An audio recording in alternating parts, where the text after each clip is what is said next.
Vamos orar mais uma vez, né? Pedir a graça do Senhor. Mas essa manhã, Deus já tem nos abençoado nesses dias, pela comunhão, pela palavra, por tudo que, pelos cânticos, por tudo que Deus tem nos permitido, né? Tem nos dado nesses dias de retiro. Um tempo bom, né?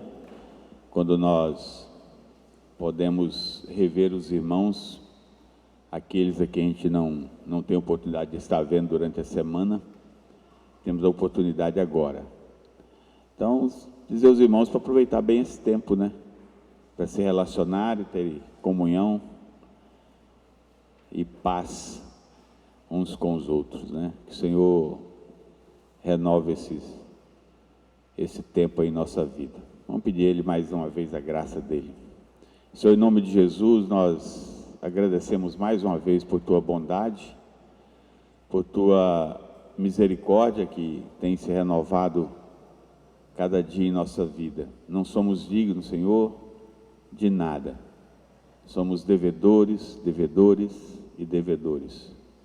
Tudo o que temos, tudo o que somos, Pai Santo, absolutamente vem das Tuas mãos e não de nós mesmos. Necessitamos do Senhor, Pai, por isso nos reunimos aqui. Somos necessitados de Ti. E nos reunimos também para expressar a nossa gratidão, nosso louvor, a nossa adoração, porque o Senhor é digno de todo louvor, de toda adoração. Tu és o Deus Altíssimo, Tu és o Alfa, o Ômega, princípio e fim. Nunca houve Deus antes do Senhor e nunca haverá depois. Tu és absoluto, Tu és eterno. Em nome de Jesus, Pai, receba todo esse tempo que nós temos tido aqui como expressão de louvor, de gratidão, de súplica, de adoração ao Senhor. Mais uma vez, Senhor Deus, usa esse tempo da Tua palavra para nos trazer o alimento, nos trazer constrangimento, nos trazer quebrantamento e nos aproximar mais do Senhor. Fica conosco, necessitamos de Ti. Pedimos a Tua graça mais uma vez e agradecemos em nome de Jesus. Amém.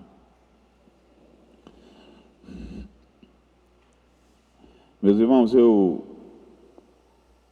compartilhei ontem, né, de manhã,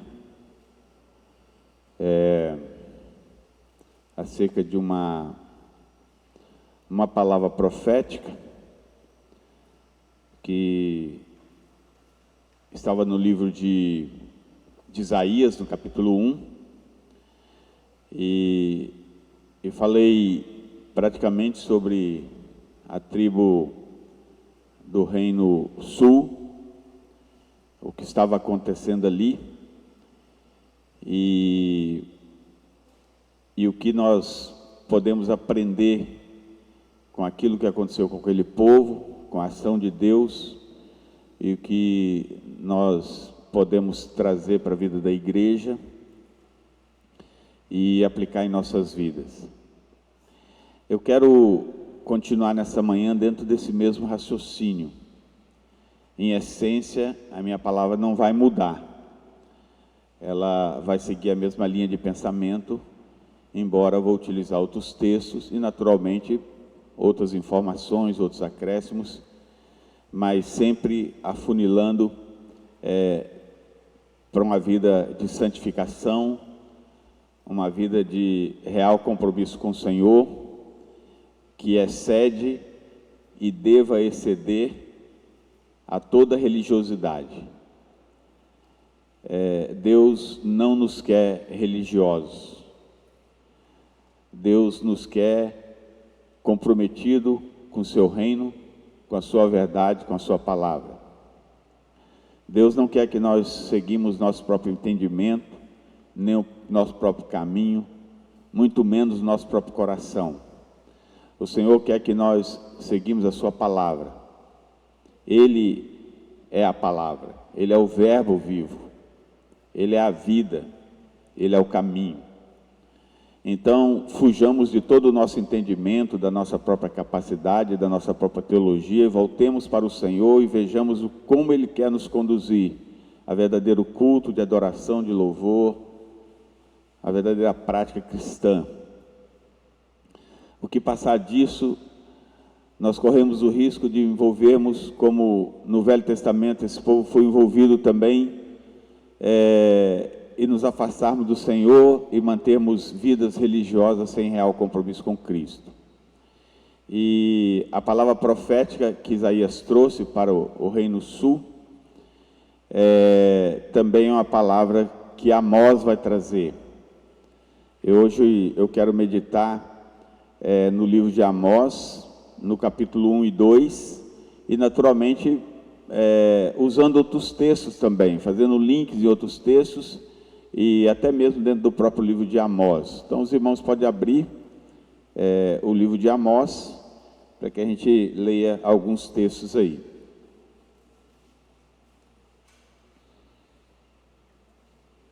Amós, capítulo 1.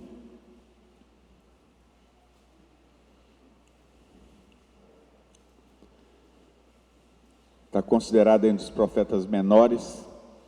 Quando fala profeta maiores e menores, não é que eles são maiores ou menores na sua utilidade, ou na sua bênção, ou no seu serviço, nem porque é mais ou menos importante, mas na verdade é o tempo de atuação, né? Então tem profetas que atuaram muito objetivo, como Amós. Deus levanta ele, vai lá, profetiza e ele faz o serviço. Então tem profetas que atuam muito pontualmente. Tem profetas que tiveram um ministério profético maior durante a vida toda. Alguns começaram bem cedo, como Jeremias, por exemplo, começou na juventude dele, e Jeremias foi profeta até o último dia da vida dele.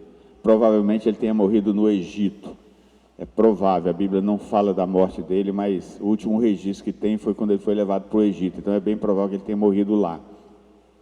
Então, quando fala profetas maiores, geralmente se refere ao tempo de atuação profético, mas não por importância. Então, mesmo os considerados profetas menores, eles têm tanta importância como os profetas considerados maiores, porque todos eles falaram em nome do Senhor. Todos eles foram porta-voz do Senhor. Eu gostaria de ler, então, o capítulo 1 de Amós. Fala assim: palavras que em visão vieram a Amós, que era entre os pastores de Tecoa, a respeito de Israel, nos dias de Uzias, rei de Judá, e nos dias de Jeroboão, filho de Joás, rei de Israel, 2 anos antes do terremoto.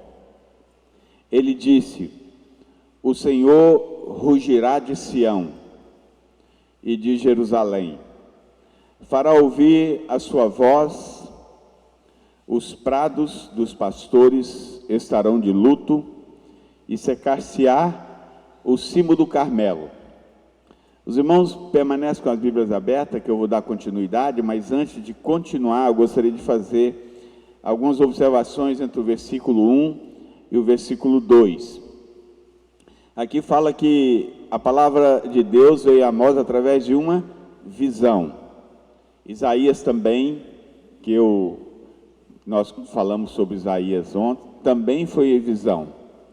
Aqui Amós fala que foi nos dias do rei Uzias.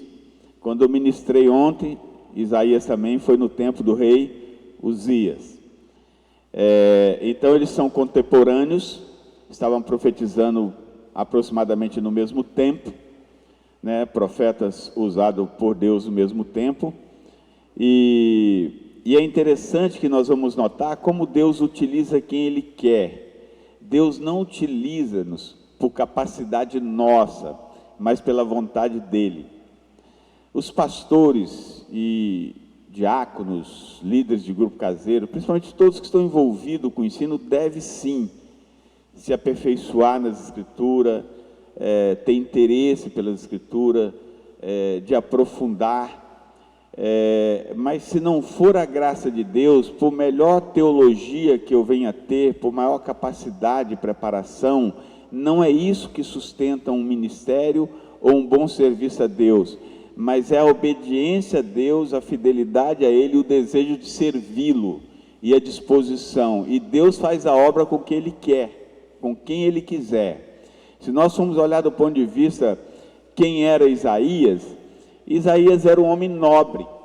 Isaías frequentava a casa de reis, de toda aquela liderança, ele fazia parte daquele meio, ele veio de uma família abastecida, abastada e de uma nobreza. E contraste com Amós. Nós vamos ver aqui que Amós é um profeta de uma vida simples, um agricultor, um pequeno agricultor, um homem tosco, um homem trabalhador da roça. E Deus pega este homem e ele vai também profetizar para reis, vai falar para a elite social, religiosa da sua época. Então, como Deus trabalha, o poder de Deus, a graça de Deus, em trabalhar com qualquer homem, qualquer mulher que esteja disposta a servi-lo com fidelidade. A capacidade, ela vem do Senhor, ela não é nossa, ela vem do alto. Se qualquer pessoa tiver o melhor preparo possível, mas não tiver essa graça, não tiver essa fidelidade a Deus, não tiver essa submissão, essa disposição de ser moldado, servido, não vai ter muito proveito o seu conhecimento. E essa diferença entre Amós e Isaías mostra isso, como Deus é soberano e como Ele usa tanto um nobre, como Ele usa uma pessoa simples do campo. E nós vemos isso também em Jesus. Jesus usa Pedro, um pescador, e Jesus usa Paulo, né? Um homem nobre, um homem, ele diz fariseu de fariseu, criado aos pés de Gamaliel, um cidadão romano, tinha autoridade, também estava envolvido entre a elite religiosa da sua época, e Deus usa tanto um quanto o outro. E nós sabemos a utilidade, a bênção do que foi Pedro para a igreja. E sabemos da utilidade da bênção do que foi Paulo para a igreja. E assim Deus vai trabalhando. Então normalmente Deus trabalha com pessoas ocupadas, trabalhadoras. Deus não usa pessoas desocupadas nem preguiçosos. Você pode olhar que sempre que Deus chamou alguém, eles estavam trabalhando com alguma coisa. Vê como Jesus foi escolhendo seus discípulos. Ele foi pegando pessoas envolvidas em trabalhos.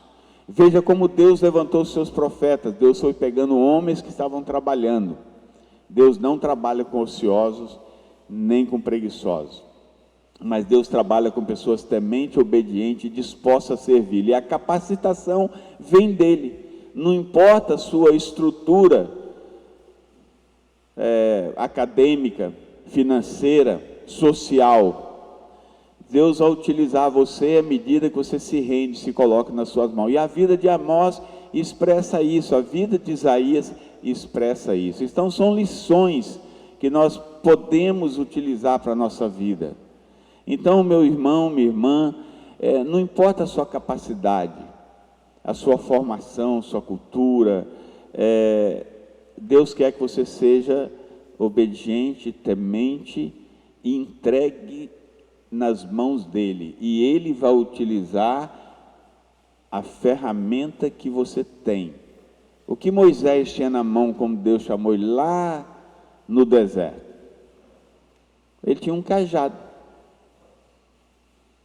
E Deus falou, é com isso aí que você vai liberar meu povo. Porque o poder não estava em Moisés, o poder não estava no cajado, o poder estava em Deus. E com aquele cajado, Moisés foi trabalhando, foi produzindo os sinais, não por ele, mas pelo poder de Deus. E é assim que Deus vai nos usando.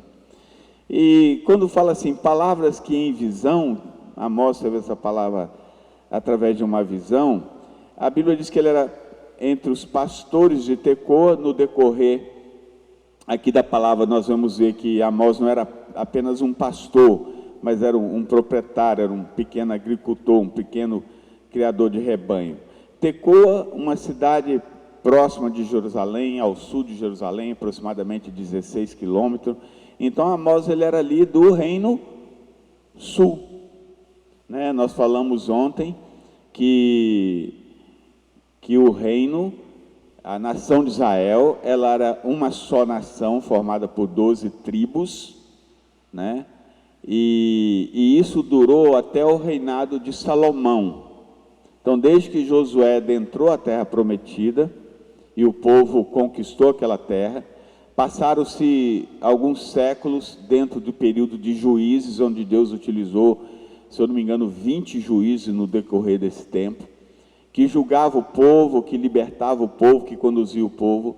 Depois o povo veio a ter reis, primeiro o rei Saul, depois o rei Davi e depois o rei Salomão. Até aí a nação de Israel foi uma só, formada por 12 tribos. Mas a partir de Roboão, filho de Salomão, o reino dividiu e passou a ter 2 tribos no sul, que é chamado de Judá, e passaram-se a ter 10 tribos no norte, que muitos dos profetas chamam de Efraim, fazendo uma referência à maior tribo, mas referindo-se à tribo norte, ou muitas vezes utilizando a palavra Israel. E assim havia essa divisão. Essa divisão aconteceu aproximadamente 100 anos antes de Amós. Quando Amós está profetizando, essa divisão já havia 100 anos que tinha acontecido, né? Não era algo novo. E então Amós faz uma referência do rei Uzias, que era o rei do local onde ele vivia, no reino sul. Ele faz essa referência e ele fala assim: e nos dias de Jeroboão, aqui nesse caso Jeroboão II, que houve um outro Jeroboão há 100 anos atrás, que era Jeroboão I, que quando houve a divisão, Roboão ficou com a tribo sul e Jeroboão I ficou com a tribo norte, com o reino norte. Então ele faz a referência aqui a Jeroboão, que é o Jeroboão II, enquanto Uzias reinava no sul, Jeroboão reinava no norte. E Amós, ele faz uma referência de seu pai, filho de Joás, seu pai não, do pai de Jeroboão, que é filho de Joás, rei de Israel, 2 anos antes do terremoto, né? Nós vamos ver que esse terremoto, ele é citado em Zacarias 14:5, fala assim: fugireis pelo vale, ou seja, muitos anos depois, Zacarias faz uma referência, fala assim: fugireis pelo vale dos meus montes, porque o vale dos montes chegará até Azal. Sim, fugireis como fugiste do terremoto no dia de Uzias, né, rei de Judá. Então virá o Senhor, meu Deus, e todos os santos com ele. Zacarias, ele vai fazer uma menção lá no final, acerca desse terremoto, que Amós cita aqui no seu texto. Então, quando Amós está ministrando, ele ministra a sua profecia 2 anos antes desse terremoto. A história registra que esse terremoto foi muito devastador. E esse terremoto, ele também é registrado no livro da história dos Hebreus por Flávio Joséfo. Quem já teve a oportunidade desse livro, vai ver que esse terremoto também é registrado por Flávio Joséfo em seu livro, né? Claro que Flávio Joséfo faz alguns acréscimos e nós não sabemos se esses acréscimos são tão reais, porque nós não podemos considerar, e não é considerado, a história de Flávio Joséfo como um livro inspirado. Não é isso. Flávio Joséfo é um historiador, e depois da Bíblia, o livro mais fiel, considerado mais fiel à história dos judeus, mas não é um livro inspirado. E Flávio Joséfo, ele faz um acréscimo, e nós vamos ver isso no decorrer do estudo aqui, da palavra do Senhor. Flávio Joséfo, ele faz um acréscimo que o rei Uzias, ele, em 2 Crônicas 26, não precisa olhar agora, se depois você tiver curiosidade, leia 2 Crônicas 26, você vai ver que o rei Uzias, que é o rei do reino sul, no tempo dessa profecia de Amós e de Isaías, o rei Uzias foi um rei bom, é um rei que andou no caminho do seu pai, é um rei que governou o reino sul dentro de um critério de temor e de obediência a Deus. e Deus o prosperou muito, tornou muito próspero o seu reino. E rei Uzias, ele chegou a ser um rei notável e merecedor, e recebeu honras de outras nações. Outras nações chegaram a dar honras a eles, reconhecer o mérito deles. No tempo do rei Uzias, inclusive máquinas de guerra daquela época foi inventada no tempo dele. Aquelas máquinas que quem já viu esses filmes épicos aí, principalmente das cruzadas e coisas assim, aquelas máquinas que destruía muro, tirava aquelas bolas de fogo, esse tipo de máquina que não tinha no tempo, Deus foi dando graça, até essas máquinas foi inventada no tempo do rei Uzias, no período do governo dele. E rei Uzias, ele prosperou muito, ele conquistou, foi uma época de muita prosperidade financeira e militar no Reino Sul, como também foi no Norte. Nós vamos ver isso no decorrer do estudo da Palavra do Senhor aqui. E o rei Uzias, ele depois de tantas conquistas, de tantas vitórias, de tanta proeminência, de tanta honra, o que aconteceu? Ele elevou o coração dele, e ele se ensoberbeceu. Eu quero aqui, meus irmãos, ter a liberdade com vocês, e a liberdade no Espírito do Senhor, de não me prender a um critério, um rito da pregação da palavra, porque eu gostaria de aproveitar vários elementos daquilo que nós podemos tirar de proveito no estudo da palavra do Senhor. Então eu vou me detendo a cada ponto, tentando tirar o melhor possível daquilo que Deus possa nos ensinar hoje. E o rei Uzias, que é o rei da qual Amós fazia parte ali do Reino Sul, ele morava ali onde o rei Uzias estava governando, enquanto isso Jeroboão governava o Reino Norte. O rei Uzias, se você ler o capítulo 26 de 2 Crônica, você vai ver que ele ensoberbeceu o seu coração, como se tudo aquilo, todas aquelas vitórias, toda aquela proeminência, toda aquela honra fosse algo dele. E ele excedeu ao ponto de entrar no templo de Deus para queimar incenso. E ele não podia fazer isso, só podia queimar incenso, serviço todo cerimonial religioso, todo o cerimonial do templo, só era permitido ser feito pelos sacerdotes, só pela tribo de Levi. Todo sacerdote, ele vinha da tribo de Levi, a pessoa não escolhia ser sacerdote. A única condição de uma pessoa ser sacerdote no Velho Testamento é se ele nascesse descendente da tribo de Levi. Fora disso, ele não podia atuar no serviço sacerdotal. Essa era uma condição.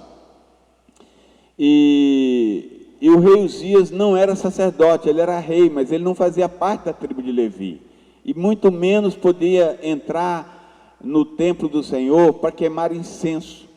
Isso era ofício sacerdote. Ele entrou com um incensário na mão, e quando ele entrou, o sumo sacerdote da época, ele contestou o rei, ele não permitiu, e juntamente com ele, 80 sacerdotes tiveram a coragem de não permitir que o rei fizesse isso. E olha que o rei Uzias estava bombando, vamos botar assim, na sua época, de governo, de prosperidade, de autoridade, reconhecida inclusive pelas nações inimigas. O seu reino tinha se engrandecido muito, e ele não gostou, ele ficou indignado, ele ficou zangado por ter sido impedido. Afinal de contas, ele era o rei, ele era o cara, o coração dele tinha ensoberbecido, e ele esqueceu daquilo que o Senhor havia feito, achando que aquilo era obra da sua própria mão. E quando ele estava com o incensário na mão, Deus feriu ele de lepra na testa.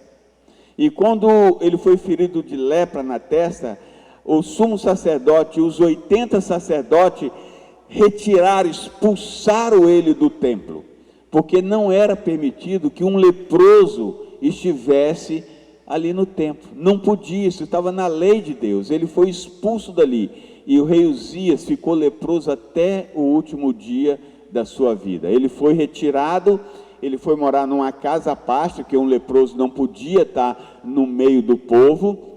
Ele foi então viver numa casa separada, e Jotão, o seu filho, ficou fazendo o papel intermediário daquilo que Uzias era rei. Ele ficou ali como despachante, como um despachante do seu pai, porque o pai dele não podia estar ali, e mais na frente Jotão acabou assumindo o reinado de Uzias, o seu pai, quando seu pai faleceu.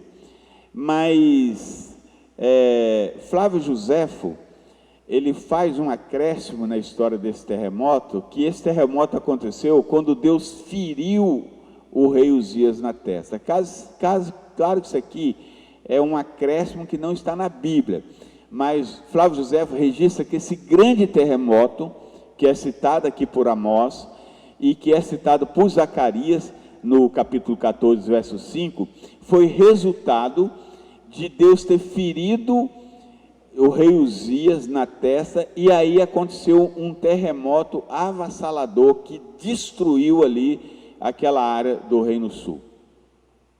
Tamanha foi a ousadia,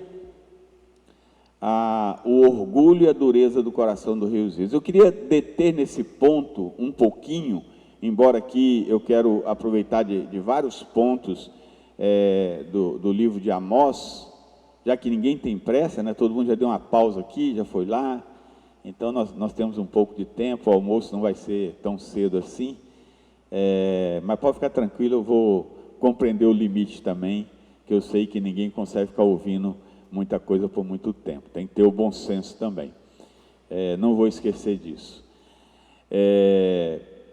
Mas Flávio José faz esse relato, eu queria assim colocar um ponto para os irmãos, que nós devemos ter um coração de reconhecimento a Deus, de que tudo que nós somos e tudo que nós temos não vem de nós mesmos, não é a nossa capacidade, não é a nossa capacidade que nos faz alcançar qualquer coisa. Claro que nós devemos ser trabalhadores, estudarmos, esforçarmos em qualquer área da vida, mas se você passou no bom concurso, antes de tudo foi Deus que te deu capacidade e entendimento para que você pudesse chegar ali. Se Deus não tivesse dado, você não estaria onde você está hoje. Se você tem um emprego, não importa qual seja ele, é Deus que te dá a capacidade para você trabalhar, Ele que te dá mãos e pés, olhos, Ele que te dá saúde, não é você. Se Deus te dá capacidade ministerial, seja pastoral, seja no diaconato, seja no serviço da igreja, servindo no grupo caseiro, não é a sua capacidade, é graça de Deus, é bondade dEle, é benignidade dEle que coloca essa capacidade na sua mão. Se você está aqui hoje, é bondade de Deus, é Ele que te permitiu estar. Num piscar de olhos, tudo pode virar fumaça em nossa vida. Eu posso ter bens e de repente acordar não tendo nada.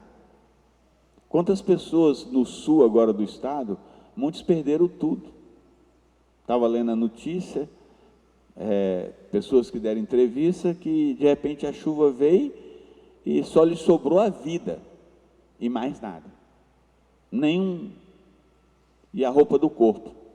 De repente a pessoa tem lá o seu comércio, seus negócios, e num 2 dias de chuva aí, um dia ele não tem mais nada, não tem nem o que comer, nem onde morar, sem falar daqueles que perderam a própria vida.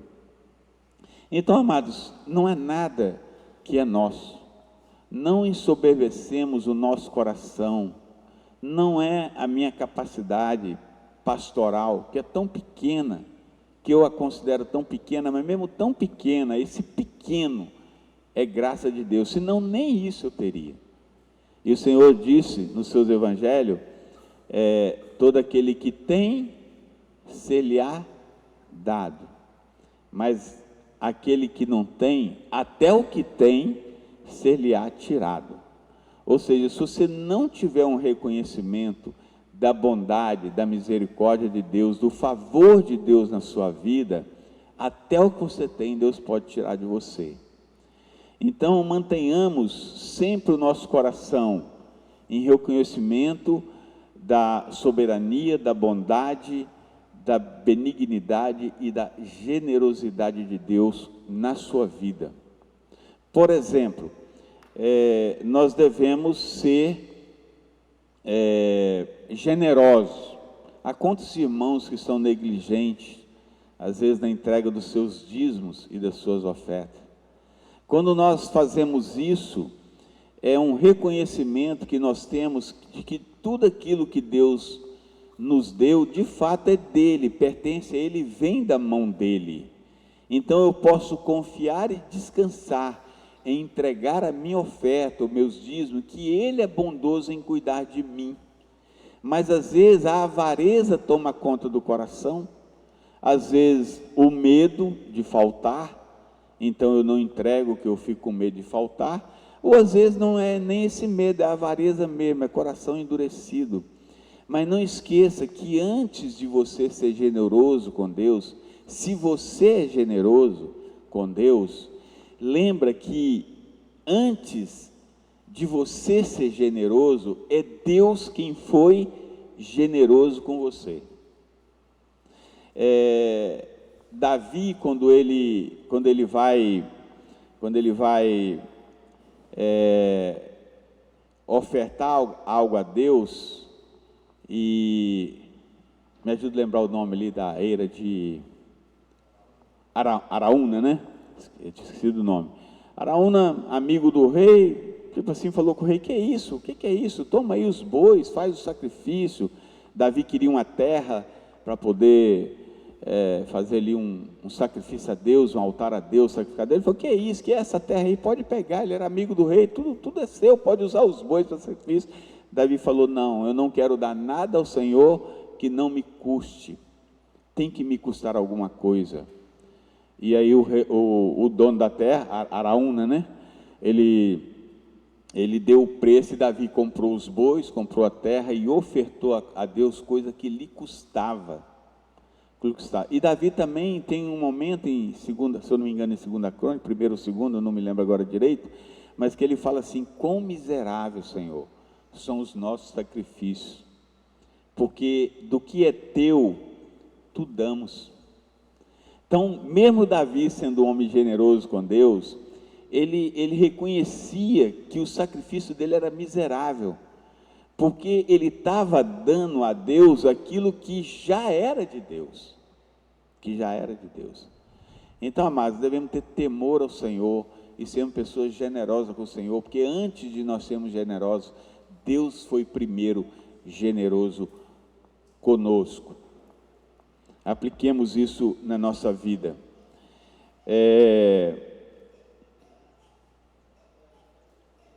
Verso 2: e disse: o Senhor rugirá de Sião, e de Jerusalém fará ouvir a sua voz.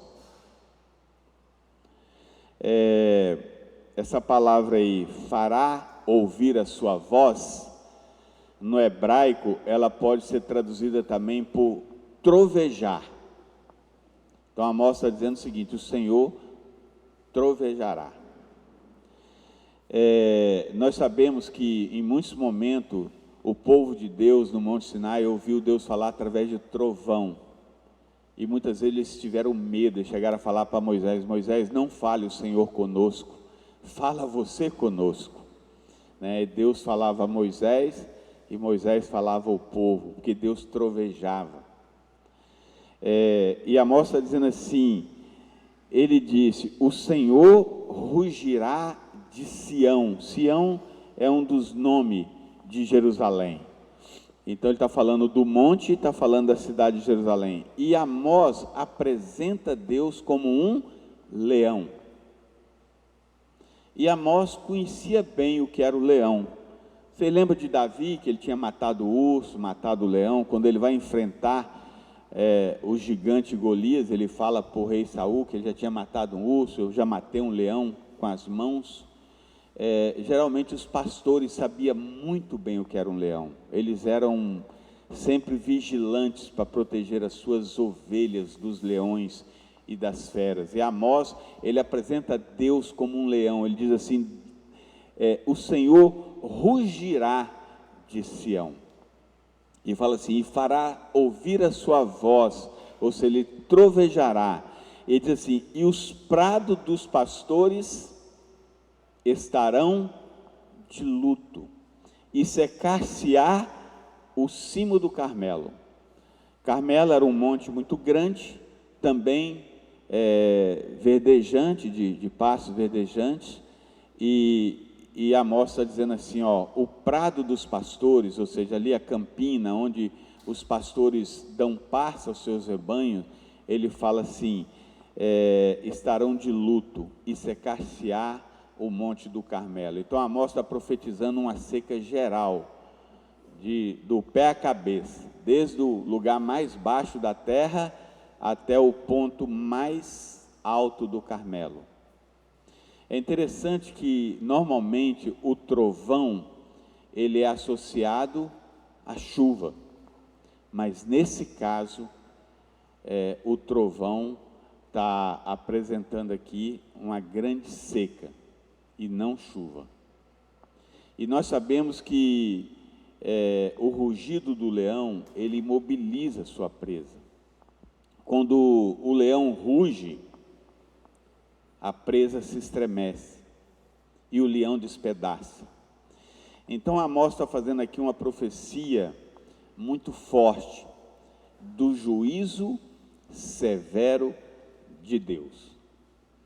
Em alguns momentos eu vou às vezes fazer pausas em alguns pontos para trazer alguns ensinos, mas a palavra que eu quero trazer para os irmãos nessa manhã, ela provavelmente, dependendo do tempo, eu deixo parte dela para a noite, para não cansar os irmãos.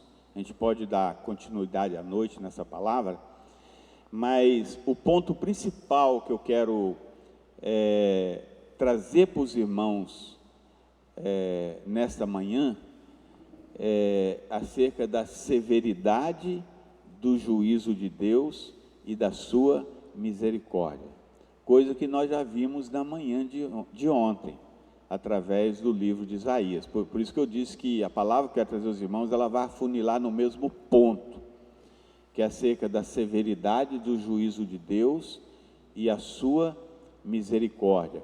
E Amós, ele expressa muito bem isso na sua profecia, principalmente no capítulo 1 e no capítulo 2. Isso fica muito explícito nessa fala dele no capítulo 1 e 2. E versículo 3, capítulo 1, versículo 3, diz assim: assim diz o Senhor, por 3 transgressões de Damasco e por 4 não sustarei o castigo. Versículo 6, assim diz o Senhor, por 3 transgressões de Gaza e por 4 não sustarei o castigo. Versículo 9, assim diz o Senhor, por 3 transgressões de Tiro e por 4 não sustarei o castigo. Versículo 11, assim diz o Senhor, por 3 transgressões de Edom e por 4 não sustarei o castigo. Versículo 13, assim diz o Senhor, por 3 transgressões dos filhos de Amon e por 4 não sustarei o castigo. Capítulo 2, versículo 1, assim diz o Senhor, por 3 transgressões de Moabe e por 4 não sustarei o castigo. Versículo 4, assim diz o Senhor, por 3 transgressões de Judá e por 4 não sustarei o castigo. Versículo 6, assim diz o Senhor, por 3 transgressões de Israel e por 4 não sustarei o castigo. Sobre esses pontos que eu queria, esses pontos são os pontos mais fortes que eu gostaria de destacar com os irmãos. Amós, falando um pouco acerca de Amós, Amós é um profeta que ele, já disse, ele é contemporâneo de Isaías, ele vem depois de Joel, e depois ele vai ser sucedido por Oséias. Isso não está na ordem da encadernação das Escrituras, mas está na ordem do tempo, né? Amós, ele morava em Tecoa, ali perto de Jerusalém. Ele era um pequeno produtor, né? A Bíblia diz que ele era colhedor de sicômoro, no capítulo 7, né? Fala sobre isso, e ele era criador de ovelhas e cabras. O capítulo 7, quando ele se apresenta ao rei, ele diz que ele era boieiro. A palavra em hebraico, a palavra que foi traduzida aí, boieiro, serve para quem é criador de bois ou de ovelhas e cabras. Como Tecoa, na história, era registrado como local muito propício para a criação de cabras e ovelhas, então a gente não tem dúvida que de fato Amós era um pequeno agricultor e criador de cabras e ovelhas, né? E Amós era esse pequeno proprietário. No capítulo 7, versículo 14, ele fala que ele não era profeta. No capítulo 7, verso 14, ele fala: eu não sou profeta e eu não sou discípulo de profeta. Ele está falando isso ao rei Jeroboão, lá no reino norte. Amós, ele mora no reino sul, e Deus pega ele e manda ele profetizar lá no reino norte. Então ele diz para o rei: eu sou boieiro, sou colhedor de sicômoro, sou um plantador de figos e colhedor de figo, e criador de ovelhas e cabras. Ele fala assim: eu não sou profeta, e eu também não sou discípulo de profeta. Por quê? Porque no tempo de Elias e Eliseu, eles estimularam a criação de escolas de profeta. Então nós temos registros, ali depois de Elias e Eliseu, da criação de escola de profeta. Então Amós está dizendo assim: eu não frequentei essas escolas, ou seja, eu não tenho formação teológica, eu não tenho formação doutrinária. Então Amós está dizendo: eu sou esse cara, eu não sou ninguém, eu sou um boieiro. Mas Amós, ele temia Deus, ele obedecia a Deus, e Amós contemplou toda a perversidade, maldade e toda a idolatria da sua época. E Deus pega este homem simples da roça, um matuto, um cara tosco, e Deus pega este homem e ele vai profetizar para o rei, talvez na sua época um dos mais destacados do seu tempo. Você tem ideia? O rei, no caso aqui o rei Uzias, que é do sul, ele começou a reinar com 16 anos, e ele reinou 52 anos, foi um dos reis que mais reinou, que mais destacou. Jeroboão a mesma coisa, não foi tanto tempo assim, mas foi um rei destacado também pelas suas vitórias militares, prosperidade do seu exército e da riqueza da sua época e da sua nação. E Amós é esse cara, que amava Deus, temia Deus, e conseguiu contemplar toda a maldade, perversidade e idolatria. Amados, nós precisamos ser pessoas que tenhamos visão, que enxerguemos um pouco mais além da letra, além do véu. Assim, devemos sempre clamar ao Senhor: Senhor, me faça enxergar um pouco além da letra, além do véu. Você já fez essa oração? Você já pediu isso a Deus, para Deus te dar compreensão, que além do que está escrito aqui, Ele te faça contemplar além dela, que Ele realce para você o que Ele está dizendo? Você já pediu a Deus para que Ele te fizesse enxergar além do véu, o que está por trás do véu? Essa figura de linguagem pressupõe o templo antigo, né, onde o santo era separado do santo através do véu. Ao contrário do que nós estamos acostumados com relação a véu, quando a gente fala véu, a gente pensa no véu de noiva, né, aquele véu transparente, aquele véu fininho. Não era esse véu que separava o santo dos santos. Flávio Joséfo registra esse véu, se eu não me engano, 10 ou 12 centímetros de espessura, de largura. Um comprimento enorme, gigante, que era muito alto o templo. No templo de Jesus, quando Jesus veio, o templo tinha sido reformado, tinha sido reconstruído por Herodes. Herodes fez ele ficar maior que o templo de Salomão, aquele templo primeiro. Herodes transformou o segundo templo maior que o templo de Salomão. E Joséfo fala que se amarrasse um cavalo na extremidade do véu e um outro cavalo na outra extremidade e fizesse esses cavalos andarem com força em oposição, ele não rasgaria esse véu. E a Bíblia diz que o véu rasgou de alto a baixo. Isso mostra a grandeza de Deus, mostrando que a obra de Cristo consumada separou, e nós podemos adentrar além do véu. E muitas vezes nós vemos uma vida cristã nos alimentando antes do véu, e o Senhor já rasgou o véu. Esse véu forte, espesso, grosso, que mesmo se amarrasse um cavalo na extremidade, outro na outra, e fizesse esses cavalos fazer a maior força, esse véu não romperia. Isso mostra o poder de Deus, de separar, tirar esse véu, para que nós como igreja pudéssemos adentrar, usufruir da comunhão com Ele, da plenitude. E muitas vezes nós ficamos alimentando de forma tão medíocre, tão pequena, porque não adentramos o Santo dos Santos. Amado, busque pedir ao Senhor: Senhor, me ajude a enxergar além do véu, me ajude a ver além da letra. Eu creio que o Senhor quer nos levar a isso, e Amós tinha isso na vida dele.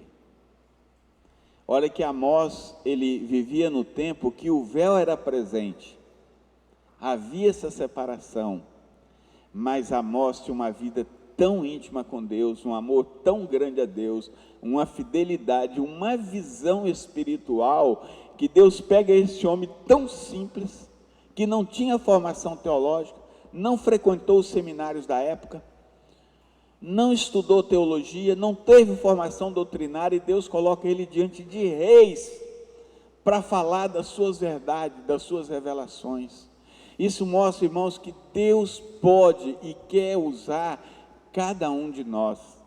Por mais simples que você seja na sua vida acadêmica de estudo, por mais simples que você seja na sua profissão, ou por mais elevada que seja a sua carreira acadêmica, e por melhor que seja a sua profissão, por melhor do ponto de vista social que seja onde você mora, o que você tem, ou por mais simples que seja, o que vai definir a sua comunhão com Deus não é isso, porque da mesma forma que Deus usou Isaías no dias do rei Uzias, e Isaías era nobre, de família rica, influente, frequentava a casa do rei, Deus também usa nesse mesmo tempo Amós. Então o temor a Deus, essa sede de Deus, de pedir a Deus: Senhor, me faça enxergar além da letra. É quando você está estudando as Escrituras em comunhão verdadeira com o Senhor e santidade, Deus faz saltar dos olhos aquele entendimento que você não conseguiria ter apenas lendo. A palavra de Deus, ela é viva e eficaz, independente, ela já é viva e independente, e ela produz vida. Agora imagina quando nós nos apresentamos a Deus com sinceridade de coração, com santidade, com sede, com busca real, o Senhor vai fazer saltar entendimento que uma leitura comum você não consegue entender. mas isso é definido pela sua comunhão com Deus, pela sua devoção a Deus, pela sua disposição com Ele. Isso é muito mais teologia, isso é muito mais que seminário, isso é muito mais que a escola de profeta. Amós diz: eu não sou profeta, eu não sou discípulo do profeta. Amós não frequentou aquela formação, e olha como Deus usa esse homem no seu tempo. E Amós, ele vai profetizar. Na verdade, Deus levanta Amós para Amós profetizar no Reino Norte. Esse é o objetivo. Esse é o objetivo. Mas antes de Amós profetizar para o Reino Norte, ele profetiza para 6 nações pagãs. 6 nações pagãs. Depois ele profetiza para Judá, o Reino Sul. E depois ele vai profetizar para o Reino Norte. Mas o objetivo da profecia de Amós, o foco principal é o Reino Norte. Mas eu quero deter um pouco aqui, nessa manhã, com relação a essas 6 nações. Ele diz assim: assim diz o Senhor, por 3 e por 4 transgressões de Damasco, não sustarei o castigo, porque trilharam a Gileade com trilhos de ferro. Por isso meterei fogo à casa de Azael, fogo que consumirá os castelos de Ben-Hadad. Quebrarei os ferrolhos de Damasco, eliminarei o morador de Biquete-Atiave, e ao que tem o cedro de Bet-Eden, e o povo da Síria será levado em cativeiro. Aqui diz o Senhor. Qual era o pecado de Damasco? O pecado de Damasco era a crueldade na guerra. Ele fala assim que vocês trilharam a Gileade com trilhos de ferro. Claro que sempre existiu guerra, e sempre existiu leis de guerra. Só que Damasco, eles trilharam Gileade com trilhos de ferro. Isso foi crueldade na guerra. Aí, em seguida, Amós fala: assim diz o Senhor, por 3 transgressões de Gaza e por 4, não sustarei o castigo, porque levaram em cativeiro todo o povo para entregar a Edom. Por isso meterei fogo aos muros de Gaza, fogo que consumirá os seus castelos. Eliminarei os moradores de Asdod e que tem o cetro de Asquelon, e volverei a mão contra Ecrom, e os restos dos filisteus perecerá, diz o Senhor. Tráfico de escravos. Era comum que nas guerras o vencido se tornava escravo do vencedor. Isso era uma lei de guerra, até aí normal para a lei da época. Mas aqui eles não só fizeram isso, eles pegaram esses escravos e fizeram o comércio deles, vendendo para outras nações. E Deus reprovou essa nação. Aí no verso 9, assim diz o Senhor, por 3 transgressões de Tiro e por 4, não sustarei o castigo, porque entregaram todos os cativos a Edom, e não se lembraram da aliança de irmãos. Por isso meterei fogo ao muro de Tiro, fogo que consumirá os seus castelos. Aqui, além do mesmo pecado dos filisteus de Gaza, que também traficaram os seus escravos, tráfico de humanos, Tiro, ele quebrou acordo que ele havia feito com outra nação. Se nós for usar a linguagem de hoje, nós diríamos que é quebra de acordo internacional. Eles tinham um acordo, ele não cumpriu esse acordo, e Deus está reprovando essa nação.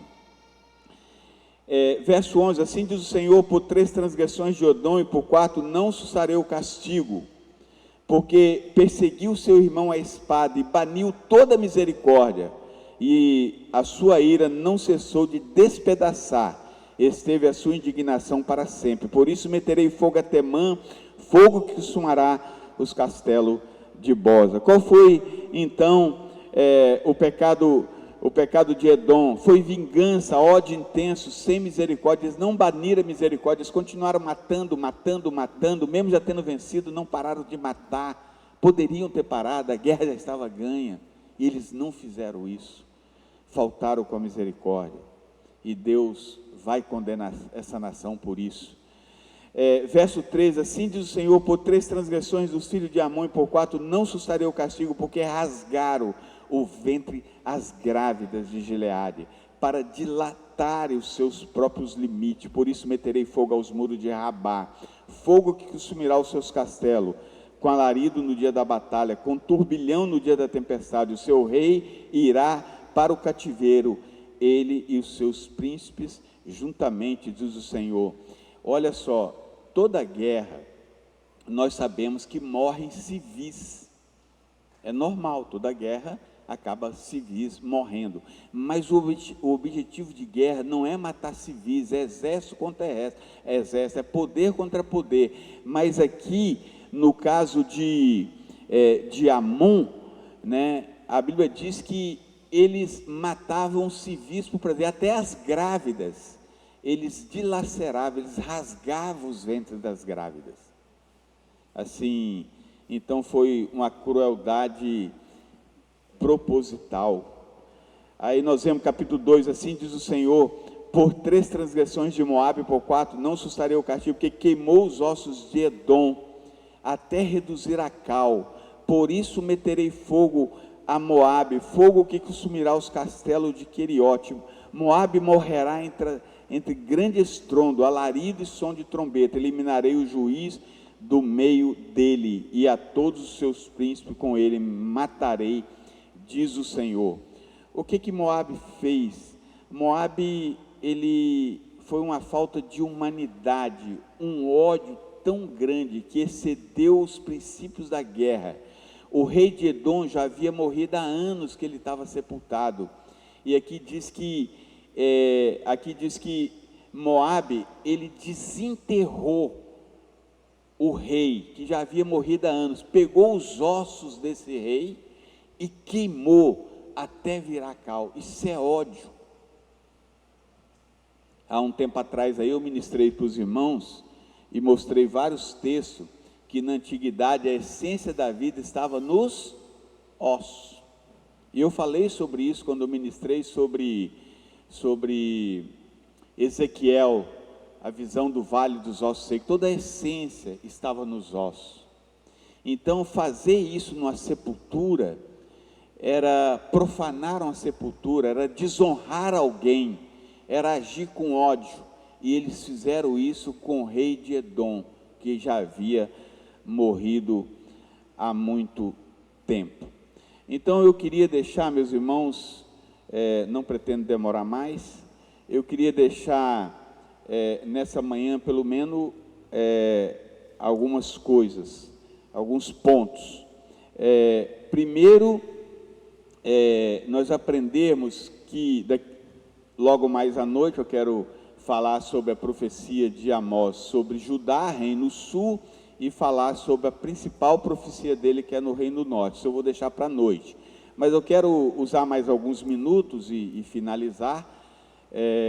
Mas eu quero dizer assim, que uma lição muito explícita aqui no texto profético de Amós, é que ele mostra que Deus, ele é soberano sobre todas as nações. E se você olhar no início do versículo 3, eu estou falando aqui, quando ele está falando para nações pagãs, o que ele fala para Damasco?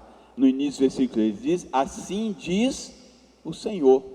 O que ele fala no versículo 6 sobre Gaza? Ele diz: assim diz o Senhor. O que ele fala no versículo 9, quando ele profetiza contra Tiro? Ele diz: assim diz o Senhor. O que ele fala no verso 11, quando ele profetiza contra Edom? Ele diz: assim diz o Senhor. O que ele fala no verso 13, quando ele profetiza contra Amon? Ele diz: assim diz o Senhor. O que ele fala no capítulo 2, verso 1 contra Moabe? Ele diz: assim diz o Senhor. Meus amados, essas nações não criam em Deus. Essas nações, eles tinham seus próprios deuses. Eles não tinham a revelação de Deus que o povo do sul e do norte tinham. Eles não receberam a lei de Moisés. Eles não tinham esse entendimento. Eles tinham as suas próprias adorações e os seus próprios deuses. E Amós, ele passa por cima disso, ele ignora a existência desses deuses, dizendo: assim diz o Senhor. Amós profetiza considerando que Deus é Deus sobre essas nações pagãs também. Amós está mostrando aqui que Deus não é Deus só sobre Judá, que Deus não é Deus só sobre Israel lá no norte. Amós está dizendo assim: Deus, é soberano sobre todas as nações, ainda que elas não temam a Deus, ainda que elas não conheçam a Deus, ainda que elas profanem a Deus, ainda que eles sejam incrédulos diante do Senhor, pecaminosos, rebeldes contra Deus, mas Deus é Senhor dessas nações. Deus é Senhor de tudo, soberano. Ele governa, vai governar até o último dia. E Amós está deixando claro para essas nações, passando um rolo compressor sobre esses deuses dessas nações, dizendo: ó, quem está dizendo é o Senhor, o grande eu sou, aquele mesmo Senhor que proclamou para Moisés: diga a Faraó, eu sou, enviou a vós. É isso que Amós diz, quando ele diz assim: assim diz o Senhor. Ele está usando esse mesmo nome que Deus se revela a Moisés, para que Moisés falasse a Faraó: eu sou o Senhor de todas as nações. Ele é o Senhor absoluto. E Amós está mostrando que Deus é Deus soberano sobre todas essas nações. Então esse é um ponto que nós precisamos entender. E o outro ponto é que Deus julga essas nações baseado na lei da criação e na lei da consciência. Esse povo, eles não teve a revelação de Deus que o povo de Deus teve. Esse povo não conhecia a lei de Moisés, e Deus não está cobrando isso deles. Deus não cobra de Damasco, de Gaza, dos filisteus, nem de Tiro, nem de Amon, nem de Moabe, nem nenhuma delas. Deus não fala assim: ó, vocês serão castigados porque vocês não guardam o sábado. Ó, vocês serão castigados porque vocês não guardam a festa de lua nova. Vocês serão castigados porque vocês não fazem holocausto e sacrifício. Não, Deus não está cobrando isso deles. Eles não tinham esse entendimento. Isso mostra que Deus vai usar um critério de julgamento baseado que todo ser humano está debaixo da condição de obediência a Deus. Não existe inocentes. Não existe. Existe uma cultura no meio evangélico, não de todos os evangélicos, mas de alguns evangélicos, de que acha que aquele índio que vive numa tribo, que nunca viu a civilização, ninguém teve contato com eles, nunca ouviu nem falar da civilização, muito menos de Jesus, que eles são inocentes. Eles não são inocentes, porque Deus deu o suficiente para eles olharem para a natureza e entender que há um Criador, e que por isso eles não poderiam adorar criaturas, nem o sol, nem a lua, porque há um Deus soberano. E Paulo em Romanos diz que por causa disso eles serão condenados. Ou seja, eles adoram a criatura, adoram sol e lua, por causa da sua rebeldia contra o Criador. Não há inocentes. E Deus usará o critério da consciência, que foi gravada a lei no coração. Deus colocou gravado no coração de todo ser humano uma lei que Ele colocou na consciência. Então, se você pudesse visitar uma tribo de índios que nunca tiveram contato com a civilização, com certeza você vai encontrar ali leis que fazem aquela tribo funcionar com ordem. Com certeza um índio ali não vai aceitar que outro índio utilize da sua esposa. Ele não vai aceitar que outro índio pegue os seus pertences da sua cabana. Existe lei, existe ordem. Mas como eles aprenderam isso? Como eles tiveram essa ideia? Deus gravou isso na mente deles, e por isso eles serão julgados. É interessante que nós notamos que Amós, quando nós fomos estudar um pouquinho acerca de Judá e de Israel, nós vamos ver que Deus vai cobrar ali aquilo que Ele deu de revelação. o que esse povo estava fazendo, mas Deus não cobra dessas nações aquilo que Ele não deu. Ele não cobra nenhuma observância da lei de Moisés, e mesmo assim essas nações foram julgadas e foram condenadas, porque Deus cobra baseado na lei da natureza e na lei da consciência. Esse é o critério de Deus. E qual o método de Deus que Deus utiliza aqui? Deus utiliza o método da misericórdia. Ele diz: por 3 e por 4 transgressões não sustarei o castigo.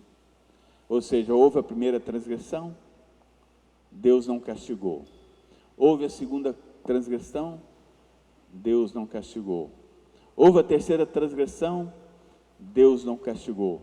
Aí vem a quarta transgressão, aí Deus diz: basta, basta, agora eu vou exercer juízo. Ou seja, Deus exerce o seu juízo pautado na sua misericórdia. Deus dá tempo para que o pecador se arrependa. Deus não exerce juízo no primeiro pecado. Deus não faz isso. Então Deus é Deus sobre todas as nações. Deus vai usar um critério da consciência e da lei da natureza. Aqueles que não têm a revelação dele, isso mostra que não há nenhum inocente, e Deus utiliza o método baseado na sua misericórdia, por 3 e por 4 transgressões. Onde estão esse povo hoje? Essas 6 nações. Onde estão os filisteus? Onde estão os amonitas? Os moabitas? Esse povo não existe mais. Eles não existem mais. Eu quero ler aqui um texto e aí vou encerrar, porque eu falei acerca da lei da consciência e da natureza, mas Paulo deixa isso muito claro aqui. Ele diz assim: a ira de Deus, Romanos 1, 18 a 25, a ira de Deus se revela do céu contra toda impiedade e perversão dos homens que detêm a verdade pela injustiça, porquanto que de Deus se pode conhecer é manifesto entre eles, porque Deus lhe manifestou. Porque os atributos invisíveis de Deus, assim como o seu eterno poder, como também a sua própria divindade, claramente se reconhece desde o princípio do mundo, sendo percebido por meio das coisas que foram criadas.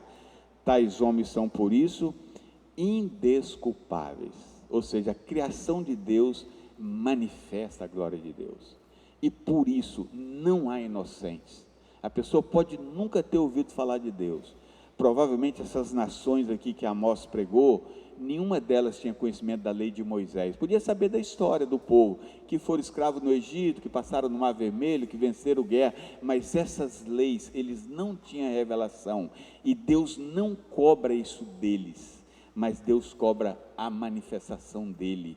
Não há inocentes. Aí o verso 21 diz assim: porquanto tendo conhecimento de Deus, não o glorificaram como Deus, nem lhe deram graça, antes se tornaram nulos em seu próprio raciocínio, obscurecendo-lhes o coração insensato, e culcando-se por sábio, tornaram-se louco, e mudaram a glória de Deus incorruptível em semelhança e imagem de homens corruptíveis, bem como aves, quadrúpedes e répteis. As pessoas passaram a adorar animais, a criatura e não a criador, e mudar a glória de Deus incorruptível e semelhante de imagem de homens corruptíveis, bem como de aves, quadrúpedes. Por isso Deus os entregou a tais homens a imundícia pelas suas concupiscências e seus próprios coração, para desonrares seus corpos entre si, pois eles mudaram a verdade de Deus em mentira, adorando e servindo a criatura em lugar do Criador, qual é bendito eternamente. Amém. Então, as obras de Deus manifestam a sua grandeza, e por isso não há inocentes, mesmo que ele nunca tenha escutado a palavra do Senhor, eles serão julgados sim, defendendo-se ou se justificando, baseado na lei da criação e na lei da consciência. E Romanos 2, 14, 15 fala da lei da consciência, fala assim: quando pois os gentios, está falando agora dos gentios, que não tem lei, quem é que tinha lei?